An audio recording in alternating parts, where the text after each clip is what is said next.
भारत के राज्य आंध्र प्रदेश का तिरुपति बालाजी मंदिर, जिसे दुनिया का सबसे अमीर मंदिर माना जाता है। इस मंदिर में हर महीने 300 से 400 करोड़ का दान आता है और इस मंदिर की कुल संपत्ति 5 लाख करोड़ है, जो दुनिया के कई देशों के बजट से भी कहीं ज्यादा है। मंदिर के पास 11 टन से अधिक सोना जमा है, जिसमें 1000 किलोग्राम का स्वर्ण मुकुट, 2.5 टन का सोने का कवच और हजारों सोने के आभूषण शामिल हैं। लेकिन इतना ज्यादा संपत्ति होने के बावजूद क्यों यहाँ के भगवान वेंकटेश्वर को कर्ज में डूबा हुआ माना जाता है? यह मंदिर भारत का ऐसा मंदिर है जो अपने अनसुलझे और चौंकाने वाले रहस्यों के लिए प्रसिद्ध है। यहाँ ऐसे ऐसे चमत्कार होते हैं जो विज्ञान और मानव सोच से परे हैं। यह मंदिर भगवान विष्णु के एक अवतार वेंकटेश्वर को समर्पित है और कहा जाता है कि यहाँ जो मूर्ति है वह खुद से प्रकट हुई है। इस मूर्ति के रहस्य भी चौंकाने वाले हैं। मंदिर के गर्भगृह में हमेशा पंखा चलता रहता है, जिस कारण यहाँ का तापमान हमेशा 20 डिग्री सेल्सियस ही होता है। इसके बावजूद वेंकटेश्वर भगवान की मूर्ति से हमेशा पसीना बहता रहता है, जिसे पुजारी थोड़ी थोड़ी देर में पोंछते रहते हैं। और साथ ही जब इस मूर्ति को चंदन के लेप से नहलाया जाता है तो इसकी छाती पर माता लक्ष्मी की आकृति दिखती है। तो क्या है इसकी असली सच्चाई? क्यों यह मूर्ति इतनी चमत्कारी है? एक और चौंकाने वाली बात तो यह है कि मूर्ति का पिछला हिस्सा देखने की सख्त मनाही है। माना जाता है कि इसके पीछे से गुप्त सुरंगें हैं। 1937 में एक युवा पुजारी रामानुजाचार्य इस मूर्ति के पीछे गए और वहां उन्होंने जो देखा वह हैरान करने वाला था। आखिर उन्होंने ऐसा क्या देखा? इस मंदिर में मिलने वाले प्रसाद के पीछे भी एक बड़ी और रहस्यमयी कहानी छुपी हुई है। यहाँ हर दिन 3 लाख से 5 लाख लड्डू बनते हैं और सारे लड्डू का स्वाद और वजन एक समान होता है। परंतु उससे भी ज्यादा चौंकाने वाली बात तो यह है कि इस मंदिर में इस्तेमाल होने वाली सारी चीजें एक रहस्यमयी गांव से आती हैं, जो कि इस मंदिर से 23 किलोमीटर दूर है। लेकिन आज तक इस गांव में कोई नहीं जा पाया। आखिर इसके पीछे क्या रहस्य है? इस मंदिर में भगवान वेंकटेश्वर की मूर्ति के सामने एक दीपक 1000 वर्षों से जल रहा है, वह भी बिना तेल और बाती के। आखिर यह कैसे संभव है और किसने इस दीपक को जलाया? आगे जब मैं इस दीपक की सच्चाई बताऊंगा तो आप भी हैरान रह जाएंगे। अगर आप इस मंदिर में जाएंगे तो आपको एक प्रथा देखने को मिलेगी, वह है केश दान करने की। इस मंदिर में हर दिन हजारों श्रद्धालु अपने केश दान करते हैं। पर आखिर ऐसा क्यों? और चौंकाने वाली बात तो यह है कि वेंकटेश्वर भगवान की मूर्ति में लगा हुआ बाल असली है और कई हजार साल पुराना है। यह बाल ना तो झड़ता है और ना उलझता है। क्या यह विज्ञान है या कोई ऐसा चमत्कार जो हमारी समझ से परे है? अब सबसे मुख्य प्रश्न यह आता है कि मंदिर का निर्माण किसने और कब कराया? यह सबसे ज्यादा कठिन सवाल है, जिसने इतिहासकारों को चौंका कर रख दिया है। 1987 में जब ASI यानी कि आर्कियोलॉजिकल सर्वे ऑफ इंडिया के इतिहासकारों ने इस मंदिर की उम्र पता करने के लिए कार्बन डेटिंग की, तो अचानक उनके सारे उपकरणों ने काम करना बंद कर दिया। तो क्या यह मंदिर अपने रहस्यों को सुरक्षित रखने के लिए खुद को बचाता है? इस मंदिर में की गई भविष्यवाणियां भी चौंकाने वाली हैं, जो आज सच हो रही हैं। माना जाता है कि मंदिर की कई ऐसी सच्चाइयां हैं जिन्हें आम लोगों से छिपाया जा रहा है।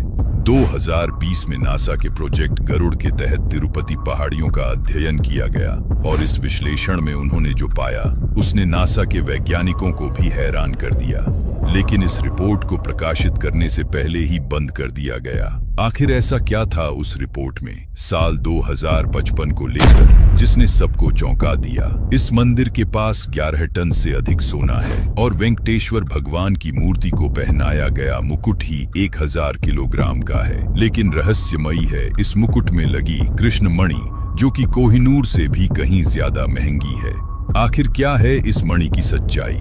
क्या यह वही मणि है जिसका जिक्र विष्णु पुराण में कौस्तुभ मणि के रूप में किया गया है? ऐसे न जाने और भी कितने रहस्य हैं जो आपके कल्पना से कहीं परे हैं।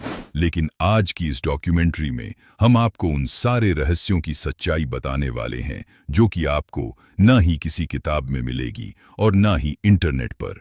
इस डॉक्यूमेंट्री में हम उतरेंगे इतिहास के उन अंधेरे कुओं में जिसका रहस्य आप सबसे छिपाया गया है। लेकिन उससे पहले अगर चैनल पर नए हैं तो वीडियो को लाइक करके चैनल को सब्सक्राइब जरूर कर लें। यह आपके लिए तो फ्री है, पर इससे हमारी काफी मदद हो जाती है। तो चलिए अब चलते हैं तिरुपति बालाजी की रहस्यमय यात्रा पर। बोलिए जय तिरुपति बालाजी।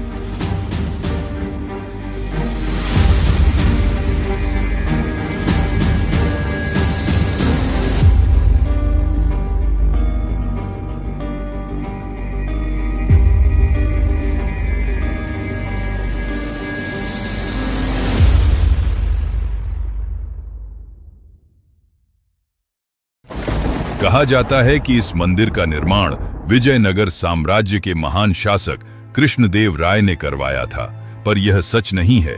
इस मंदिर में वेंकटेश्वर भगवान की मूर्ति कहां से आई और इस मंदिर का निर्माण कब और किसने कराया, यह जानने के लिए हमें एक पौराणिक कथा को समझना होगा। इस कथा के अंत तक आपको मंदिर के रहस्यों की आधी सच्चाई खुद ब खुद समझ आ जाएगी।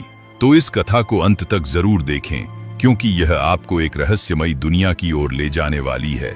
पौराणिक कथाओं के अनुसार प्रलय के उस भयावह दौर की बात है जब समस्त पृथ्वी जलमग्न हो गई थी। पौराणिक ग्रंथों में वर्णित है कि पवन देव ने अपने उग्र रूप में इतनी प्रचंड गति से उड़ान भरी कि आकाश के बादल फट पड़े और ऐसा वर्षा का प्रकोप शुरू हुआ जिसने धरती को पूरी तरह जल में डुबो दिया। ऐसे में समस्त सृष्टि को संकट से उबारने के लिए भगवान विष्णु ने आदिवराह का अवतार धारण किया। उस दिव्य वराह ने अपने विशाल दांतों से संपूर्ण पृथ्वी को जल के गर्भ से बाहर निकाला और उसे पुनः स्थापित किया। इसके बाद सृष्टि पर पुनः जीवन का निर्माण करने के लिए ब्रह्मा जी ने विष्णु जी से अनुरोध किया कि वे यहीं रुके, जिसके बाद विष्णु ने अपने वराह रूप को परिवर्तित कर एक नया दिव्य स्वरूप धारण किया, 4 भुजाओं वाला एक तेजस्वी स्वरूप जो साक्षात भगवान विष्णु का ही रूप था। इस स्वरूप में वे भूदेवी के साथ तिरुमला की पहाड़ियों पर निवास करने लगे। यहाँ उन्होंने मानव जाति को ध्यान योग और कर्म योग का ज्ञान देना शुरू किया। समय बीतता गया और कलयुग का आगमन हुआ। तब विष्णु इस लोक को छोड़ अपने बैकुंठ धाम वापस लौट गए, जिससे ब्रह्मा जी काफी चिंतित हो गए और उन्होंने नारद से अनुरोध किया कि वे श्री हरि विष्णु को वापस पृथ्वी पर लाएं। इसके बाद नारद जी गंगा किनारे पहुंचे। वहां उन्होंने देखा कि कुछ साधु गण एक गंभीर विषय पर चर्चा कर रहे थे। वे यह निर्णय नहीं कर पा रहे थे कि उनके यज्ञों का फल किस देवता को अर्पित किया जाए। तब नारद मुनि के सुझाव पर महर्षि भृगु ने त्रिदेव की परीक्षा लेने का निश्चय किया। सबसे पहले वे ब्रह्मा के पास गए, पर उस समय ब्रह्मा अपनी सृष्टि के निर्माण कार्य में व्यस्त थे, जिससे महर्षि काफी क्रोधित हुए और वहां से चले गए। जिसके पश्चात महर्षि शिव जी के पास पहुंचे। भगवान शिव ने जैसे ही महर्षि भृगु को देखा, वे प्रसन्न होकर उनका आलिंगन करने के लिए आगे बढ़े, किंतु भृगु ने उनके आलिंगन को स्वीकार करने से इनकार कर दिया और कहा, हे महादेव, आपने सदैव ही धर्म और वेदों की मर्यादाओं का उल्लंघन किया है। आप दुष्ट राक्षसों और असुरों को ऐसे वरदान देते हैं जिससे संपूर्ण सृष्टि को संकटों का सामना करना पड़ता है, इसीलिए मैं आपका आलिंगन स्वीकार नहीं कर सकता। यह सुनकर शिव क्रोधित हो उठे, किंतु माता पार्वती ने उन्हें शांत कर दिया। अंत में महर्षि भृगु बैकुंठ पहुंचे, जहां भगवान विष्णु शयन कर रहे थे और देवी लक्ष्मी उनके चरण दबा रही थी। भृगु ने क्रोध में आकर भगवान विष्णु की छाती पर जोरदार लात मारी, किंतु विष्णु ने शांत भाव से उठकर न केवल महर्षि से क्षमा मांगी, बल्कि उनके चरण दबाने लगे और पूछा, महर्षि, आपके कोमल चरणों को मेरे कठोर हृदय से चोट तो नहीं लगी? भगवान विष्णु की इस अद्भुत विनम्रता और सहनशीलता को देखकर महर्षि भृगु अत्यंत प्रसन्न हुए और उन्होंने घोषणा की कि अब से सभी यज्ञों का फल केवल भगवान विष्णु को ही प्राप्त होगा। इस घटना के बाद श्री हरि विष्णु ने तो भृगु को क्षमा कर दिया, पर इस अपमान से माता लक्ष्मी काफी क्रोधित हो उठी। उन्हें अपने पति का यह अपमान सहन नहीं हुआ और उन्होंने भगवान विष्णु से भृगु आर्षि को श्राप देने के लिए कहा, परंतु विष्णु तो धैर्य और क्षमा के सागर थे, इसलिए उन्होंने ऐसा नहीं किया। इसके परिणाम स्वरूप माता लक्ष्मी ने बैकुंठ लोक का त्याग कर दिया और तपस्या करने धरती लोक पर आ गई। वे कोल्हापुर नामक स्थान पर ध्यान करने लगी। इस बात से विष्णु जी अत्यंत दुखी हो गए। उन्हें बैकुंठ में सूनापन महसूस होने लगा। इसके पश्चात उन्होंने भी बैकुंठ को छोड़ दिया और धरती पर माता लक्ष्मी की खोज में निकल पड़े। वे घने जंगलों में भटकते, नदियों के तट पर बैठकर रोते, पर्वतों की चोटियों से पुकारते, किंतु लक्ष्मी का कहीं पता नहीं चला। थक हार कर वे वेंकटेश्वर पर्वत में एक वृक्ष के नीचे स्थित विशाल चींटी की बांबी के आश्रय में विश्राम करने लगे। उनकी यह दशा शिव और ब्रह्मा से देखी नहीं गई और उन्होंने उनकी सहायता करने का निश्चय किया। इसके बाद शिव जी और ब्रह्मा जी ने गाय और बछड़े का रूप धारण किया और माता लक्ष्मी के पास पहुंचे। माता लक्ष्मी ने उन दोनों को उस समय के शासक शोल राजा को सौंप दिया। राजा ने उन्हें अपने महल की पशुशाला में रखवा दिया और उनकी जिम्मेदारी एक चरवाहे को सौंप दी। कुछ दिनों तक दूध देने के बाद एक दिन वह गाय अचानक दूध देना बंद कर देती है। इसके बाद एक रहस्यमय घटना घटने लगती है। गाय रोजाना कुछ समय के लिए गायब हो जाती और लौटते समय उसका थन खाली मिलता। चरवाहा हैरान था। एक दिन उसने गाय का पीछा किया तो देखा कि वह तिरुमला की एक पहाड़ी पर स्थित विशाल चींटी की बांबी के पास जाकर अपना संपूर्ण दूध उसके अंदर उड़ेल देती है। जब उसने ध्यान से देखा तो आश्चर्यचकित रह गया। उस बाभी के भीतर स्वयं भगवान विष्णु विराजमान थे, जो उस दूध को पीकर अपनी भूख मिटा रहे थे। क्रोध में आकर चरवाहे ने गाय की ओर कुल्हाड़ी फेंकी। तभी एक चमत्कार हुआ। विष्णु तुरंत प्रकट हो गए और गाय को बचाने के प्रयास में कुल्हाड़ी उनके माथे पर जा लगी। तब श्री हरि विष्णु ने क्रोध में आकर उस चरवाहे को वहीं पर मृत्युदंड दिया। जब यह बात राजा को पता चली तो वे तुरंत वहां पहुंचे। तब विष्णु ने क्रोध में कहा, सेवक के पाप में उसके स्वामी की भी बराबर की हिस्सेदारी होती है। इस कारण मैं तुम्हें श्राप देता हूँ कि तुम अपना बचा हुआ जीवन राक्षस की भांति व्यतीत करोगे। इस श्राप को सुनकर राजा अत्यंत भयभीत हो गए और उन्होंने विष्णु जी से क्षमा याचना की। तब विष्णु जी का क्रोध शांत हुआ और उन्होंने राजा को वरदान देते हुए कहा, हे राजन, तुम्हारा अगला जन्म आकाश राजा के रूप में होगा। तुम्हारी एक पुत्री होगी जिसका नाम पद्मावती होगा और उसका विवाह मेरे वेंकटेश्वर स्वरूप से होगा। फिर राजा चोल का आकाश राजा के रूप में होगा। में पुनर्जन्म हुआ और उनके घर पद्मावती नाम की एक सुंदर कन्या का जन्म हुआ और उसी वक्त भगवान विष्णु ने भी वकुला नामक साध्वी के घर श्रीनिवास रूप में जन्म लिया, जो कि गरीब परिवार से आते थे। अब धीरे धीरे दोनों की उम्र बढ़ने लगी और देखते ही देखते वे शादी के लायक हो गए। एक दिन पद्मावती अपने कुछ सखियों के साथ वन में घूम रही थी। उसी वक्त अचानक एक हाथी गुस्से से तिल मिलाया। जंगली हाथी बड़ी ही तेजी से उनकी ओर बढ़ा। वे काफी डर गई, लेकिन तभी वहां श्रीनिवास आ पहुंचे और उसकी रक्षा की। इससे पद्मावती काफी प्रभावित हुई और दोनों ने एक ही नजर में एक दूसरे को पसंद कर लिया। यह बात पद्मावती ने अपने पिता आकाश राजा को बताई। शुरू में तो उन्होंने साफ मना कर दिया, क्योंकि श्रीनिवास काफी निर्धन परिवार से थे।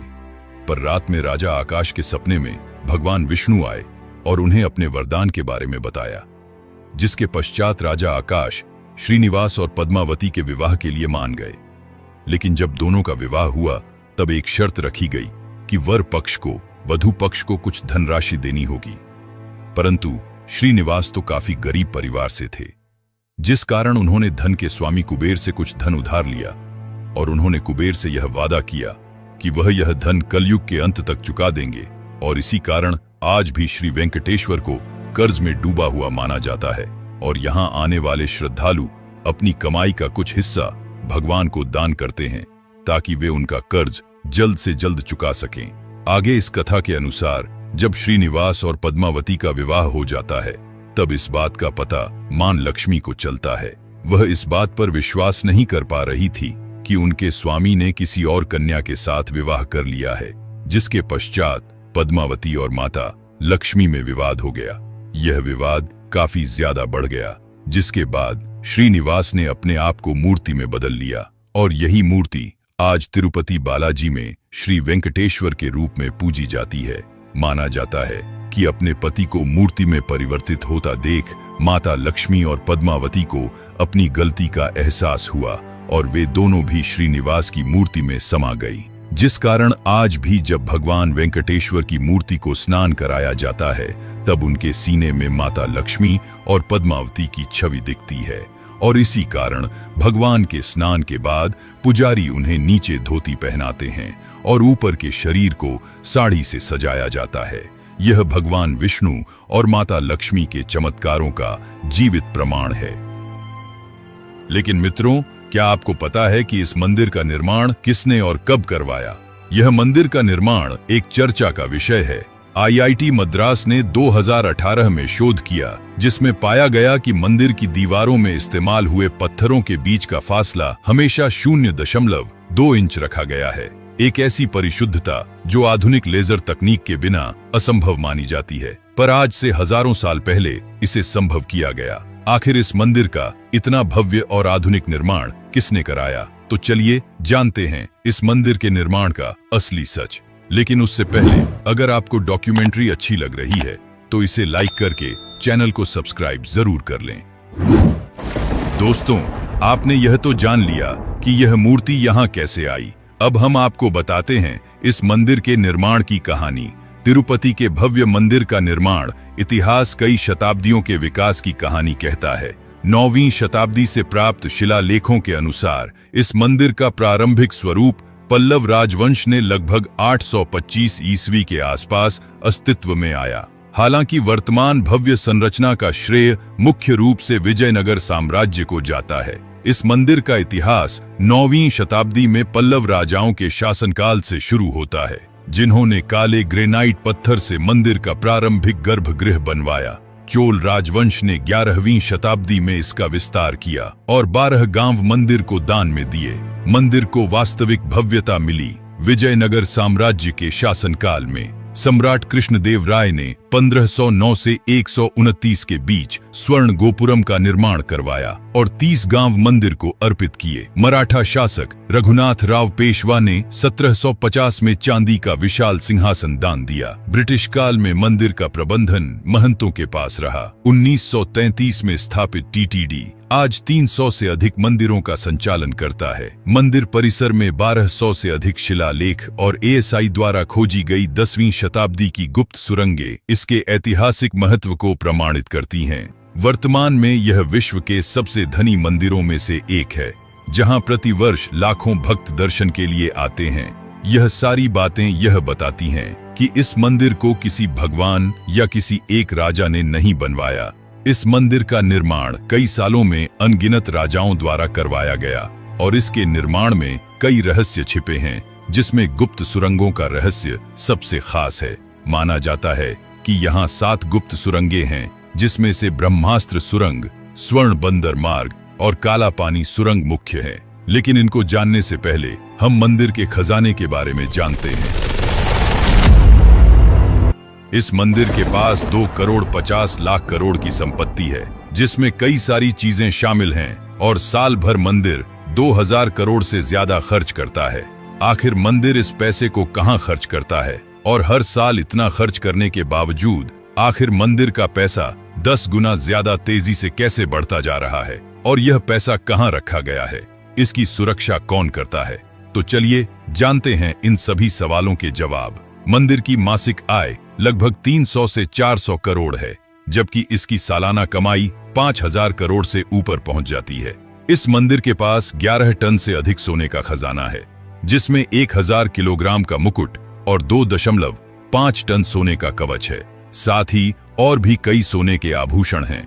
2022 में एक भक्त ने 1000 किलो सोना दान किया, जो एक ही दिन में किसी मंदिर को मिला सबसे बड़ा दान बन गया। इस मंदिर के सोने की रखवाली और मैनेजमेंट की जिम्मेदारी TTD यानी कि तिरुमला तिरुपति देवस्थानम के पास है। और इस मंदिर के पास सिर्फ सोना ही नहीं, बल्कि 43,000 एकड़ जमीन, शेयर मार्केट में 10,000 करोड़ का निवेश और दुनिया भर में 12 बैंक अकाउंट्स हैं। और इन सारे पैसों को संभालने के लिए TTD ने एक भूमिगत वॉल्ट बनाया है, जिसकी सुरक्षा भारतीय रिजर्व बैंक जितनी सख्त है। क्या आप जानते हैं कि इस वॉल्ट को खोलने के लिए 3 अलग अलग लोगों की अंगुलियों के निशान चाहिए? लेकिन सबसे बड़ा सवाल यह है कि यह सारा पैसा कहां जाता है? दरअसल मंदिर हर साल 2000 करोड़ से ज्यादा सामाजिक कल्याण पर खर्च करता है, जिसमें शामिल है अन्नदान, जो कि इस मंदिर का सबसे बड़ा प्रोजेक्ट है।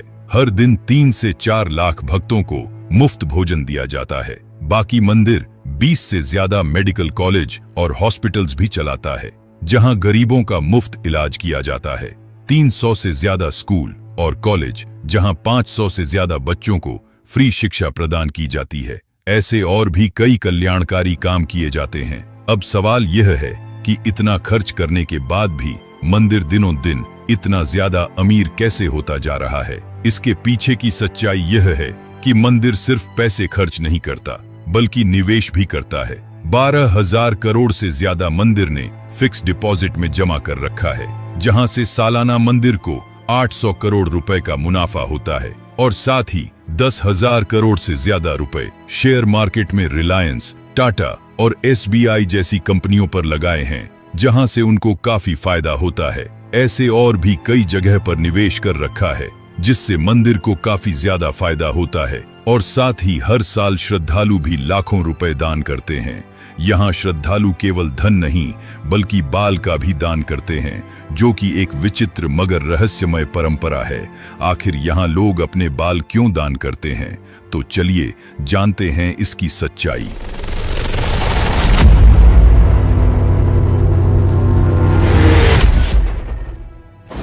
पौराणिक कथाओं के अनुसार जब उस चरवाहे ने भगवान विष्णु के सर पर कुल्हाड़ी मारी, जिससे उनके माथे में गहरी चोट आई और उनके बाल भी कट गए, और जब गंधर्व राजकुमारी नीला देवी ने यह देखा तो उन्होंने बिना कुछ सोचे समझे अपने लंबे खूबसूरत बाल काटकर विष्णु जी के सर पर जोड़ दिए। बाल एक स्त्री की बाहरी खूबसूरती का एक अहम हिस्सा होता है, लेकिन नीला देवी ने बिना कुछ सोचे अपने बाल विष्णु जी को दान कर दिए, जिससे विष्णु जी काफी प्रभावित हुए और यह घोषणा की कि जो भी तिरुपति में आकर अपने बाल दान करेगा उसकी सारी मनोकामनाएं पूर्ण होंगी। इस कारण वर्ष आज भी बड़ी संख्या में भक्त यहाँ आते हैं और अपने बाल दान करते हैं।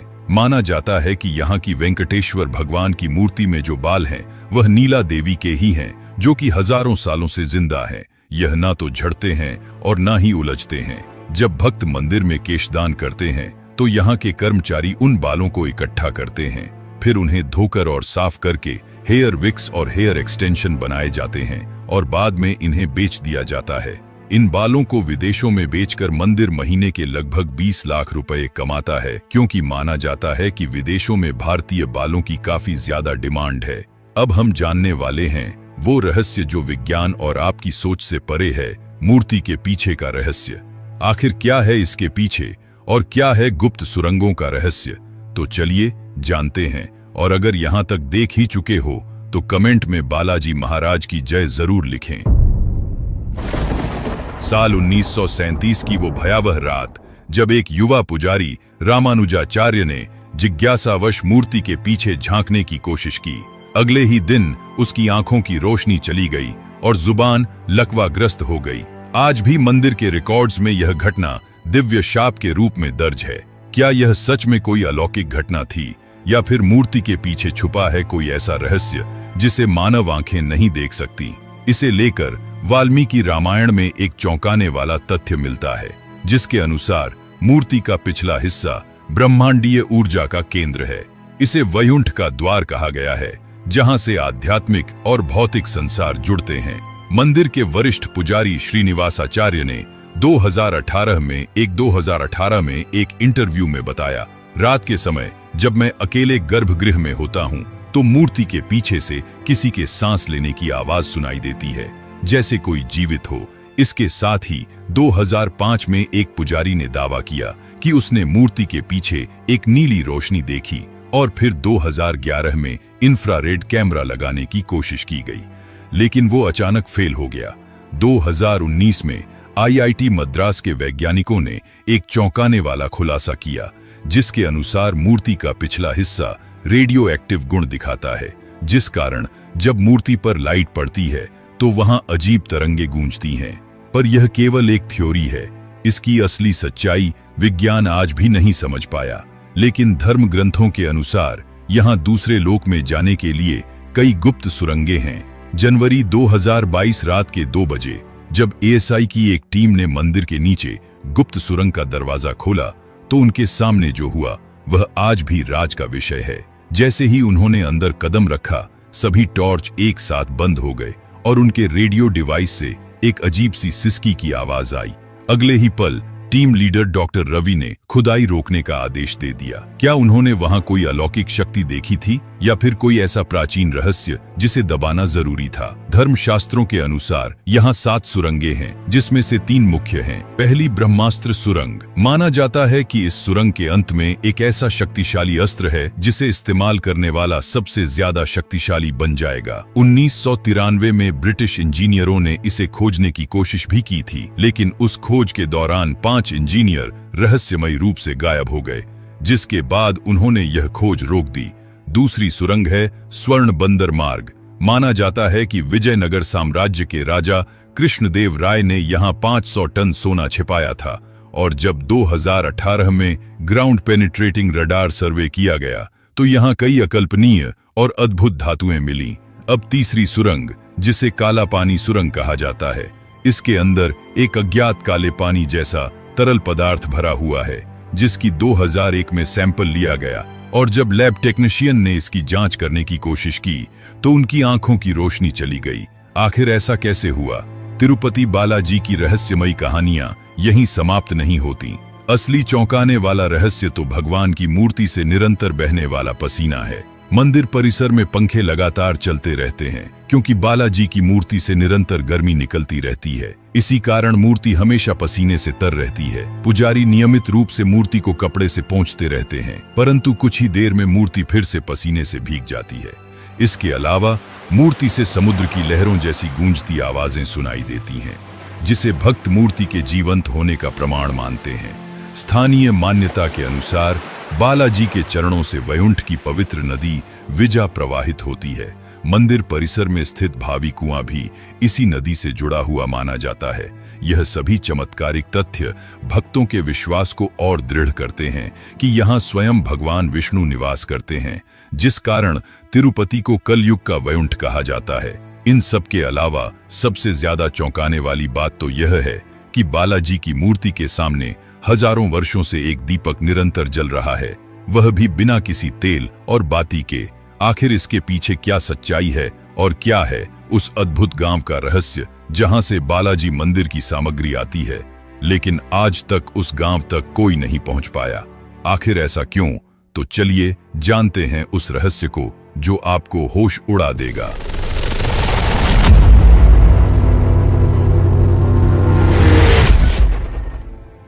1000 साल से जल रही वो लौ जिसने वैज्ञानिकों को हैरान कर दिया है।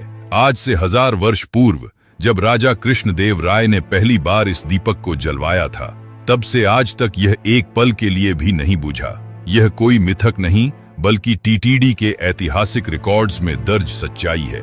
लेकिन सबसे चौंकाने वाला सवाल यह है, आखिर यह दीपक बिना तेल और बाती के कैसे जलता है? 2017 में DRDO की एक टीम ने इसकी रिसर्च की तो पाया कि यह दीपक एक अमृत तुल्य नामक तेल से जलता है, जो हिमालय की जड़ी बूटी से बनाया जाता है, और इसकी बाती देवदार वृक्ष की छाल से बनी है, जो हजारों वर्षों तक नहीं जलती बल्कि धीरे धीरे रूपांतरित होती है। साथ ही वैज्ञानिकों ने बताया कि गर्भगृह की वेंटिलेशन सिस्टम इतनी परफेक्ट है कि हवा का प्रवाह दीपक को हमेशा जलाए रखता है। क्या यह भगवान की लीला है या फिर प्राचीन भारत की कोई दिव्य तकनीक जिसे आज भुला दिया गया है? कहा जाता है कि इस मंदिर में चढ़ने वाली हर एक चीज, चाहे वह दूध हो, फूल हो या कुछ और, वह मंदिर से 23 किलोमीटर दूर स्थित एक गांव से आती है। लेकिन न तो आज तक किसी ने इस गांव का नाम सुना है और न ही इसे कोई ढूंढ पाया है। इस गांव को खोजने का प्रयास बहुत से लोगों ने किया है, लेकिन यह आज तक एक रहस्य ही बना हुआ है। इस मंदिर से जुड़ी कई खतरनाक भविष्यवाणी हैं, जिन्हें नासा ने भी सच माना है। तो आखिर वह भयावह भविष्यवाणी क्या है जिसने नासा को भी चौंका कर रख दिया? लेकिन उससे पहले हम यहाँ बनने वाले प्रसाद की बात करते हैं, जो आज भी चर्चा का विषय है कि कैसे सभी लड्डुओं का वजन और स्वाद एक जैसा होता है। तिरुपति मंदिर में प्रसिद्ध लड्डू प्रसाद की कहानी बहुत ही अद्भुत है। कहते हैं कि जब तिरुपति बालाजी मंदिर में भगवान वेंकटेश्वर की मूर्ति स्थापित की जा रही थी, तो पुजारियों को समझ नहीं आ रहा था कि प्रभु को भोग में क्या अर्पित करें। उसी समय एक बूढ़ी मां लड्डू का थाल लेकर आई और कहा कि यह लड्डू की थाली प्रथम नैवेद्य के रूप में स्वीकार करें।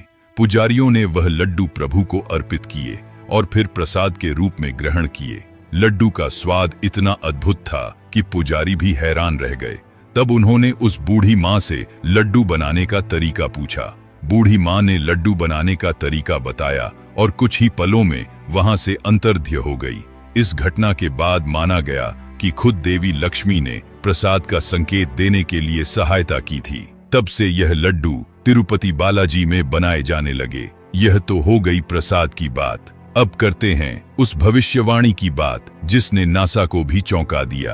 भविष्य पुराण के अनुसार जब कलयुग अपने चरम पर होगा तब तिरुपति की पहाड़ियों से एक विचित्र प्रकाश निकलेगा और भगवान वेंकटेश्वर की मूर्ति अपना रूप बदल लेगी। 2018 की नासा की गोपनीय रिपोर्ट में पाया गया कि तिरुपति पर्वत के नीचे एक अज्ञात ऊर्जा स्रोत सक्रिय हो रहा है जो हर साल 0.3% की दर से बढ़ रहा है। वैज्ञानिकों का मानना है कि यदि यही गति बनी रही तो सन 2055 तक यहां से एक विशाल चुंबकीय तूफान उठ सकता है जो कि काफी खतरनाक और भयावह होगा। 2020 में नासा के प्रोजेक्ट गरुड़ के तहत तिरुपति पहाड़ियों का अध्ययन किया गया, जिसके लीक हुए दस्तावेजों के अनुसार यहां की चट्टानों में एक अज्ञात धातु मिली जो अंतरिक्ष में पाए जाने वाले उल्का पिंडों जैसी है।